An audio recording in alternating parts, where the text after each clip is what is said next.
Are you still using those basic textbook phrases but want to sound more like a native speaker? If you're tired of repeating the same old Hallo, wie geht's, this video is for you. I'll share some great alternatives to help you upgrade your German and sound more natural. If you're new to the channel, hello, I'm Salome and I specialize in helping expats and professionals living or relocating to Germany get confident and conversational in German. My online program, the German Fluency Academy, is designed specifically for beginners, guiding you step by step from zero knowledge all the way to an intermediate B1 level. Over the years, I've had the privilege of helping hundreds of students become more comfortable and conversational in German, and I'd love to help you too. To get started, you can join my free taster lesson, which is linked below in the description box, where we'll focus on practical, everyday German to boost your confidence. I would love to see you there. So let's dive into these phrases, starting by upgrading your hello.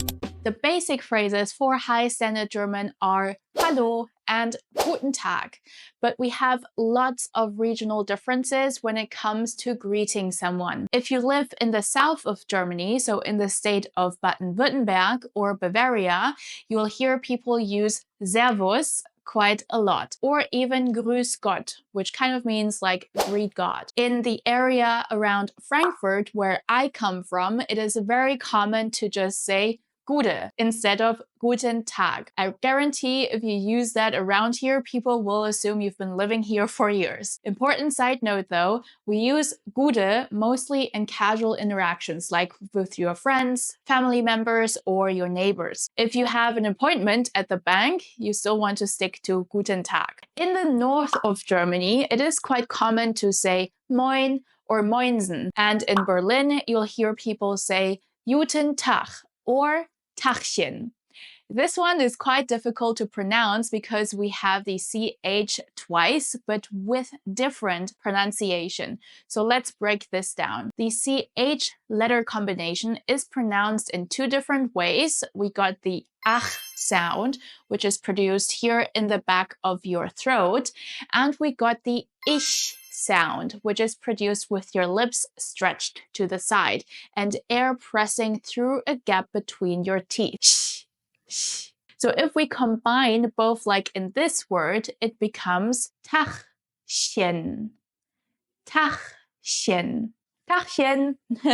Now I'm curious to know which region of Germany do you have connections to, either because you are living here, planning to relocate, or you got family and friends living in Germany. Let me know in the comments below. One of the first few phrases you'll learn in your German textbook is the phrase Wie geht's dir? Or wie geht's Ihnen if you want to be more formal for how are you, and that is a very common way to ask about someone's well-being. But if you want to switch things up and impress your German friends or family, you can also use Alles klar bei dir or just Na, alles klar? This phrase is often used to check in with someone if everything is all right in general, as in like, all good? It's usually used as a conversation starter and gives the opportunity to answer with more than just I'm well, thanks.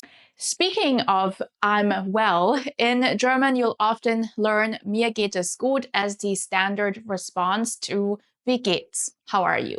This means I'm doing well or I'm fine and is a polite and neutral answer. Always a safe choice. However, if you want to change things up, you can also say passt schon. This literally means like it fits, it's fine, or no worries. It can also be used not only as a response to wie geht's, but also to downplay something or indicate that everything is under control. If you'd like to learn how to give a more nuanced response to wie geht's, I've actually created a whole lesson where I guide you through various phrases to express your well-being. I'll link that video below as well in case you want to check it out. By the way, a very, very German way to answer wie geht's is with a simple dry muss or muss ja, which translates to must, as in, well, it has to go well. There is no other choice. And I'll leave that up to you to interpret what that says about us Germans. For the next one, let's look at how to express that you don't understand something. A common phrase you learn in any textbook is Ich verstehe das nicht, which translates to I don't understand that. German native speakers would turn that sentence into a shorter version, like in verstehe ich nicht, leaving out the das in the beginning of the sentence. Other common alternatives you'll hear people use in casual situations are ich kapier's nicht, ich check's nicht, ich raff's nicht, or just kein Plan. These are all alternative phrases that you can use in spoken German to express that you don't understand something. Another textbook phrase you learn in order to ask about the price of something is wie viel kostet das? As in, how much does this cost? But very often in everyday conversation, people would also use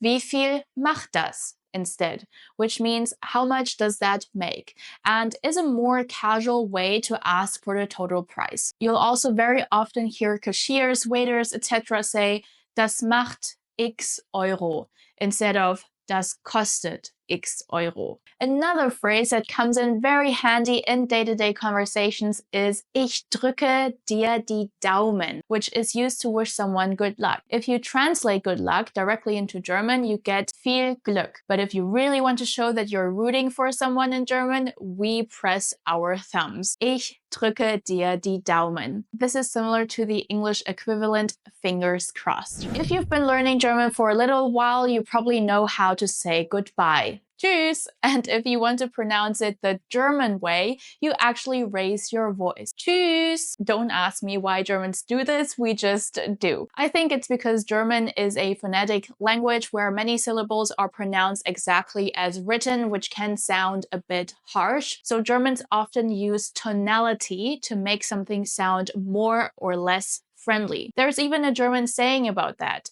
Der Ton macht die Musik. The tone makes the music, which means how you say something is just as important as what you're saying. But I digress. If you're looking to mix up your casual tschüss, a popular way to say goodbye to friends and family is mach's gut, which means take care. You can also use ciao as a casual farewell borrowed from the Italian language. I hope these upgrades to your basic German phrases help you sound more natural. If you're looking for more, the best place to continue is by joining me in the German Fluency Academy. We break down a lot of real-life situations to boost your confidence in your speaking skills and focus on how people truly communicate in everyday life, so you'll sound more natural right from the beginning. If you're interested in learning more, join my free taster lesson for beginners. You can find the registration link in the description box below. I look forward to seeing you there. Das ist alles für heute. Vielen Dank fürs Zuschauen und bis zum nächsten Mal. Tschüss!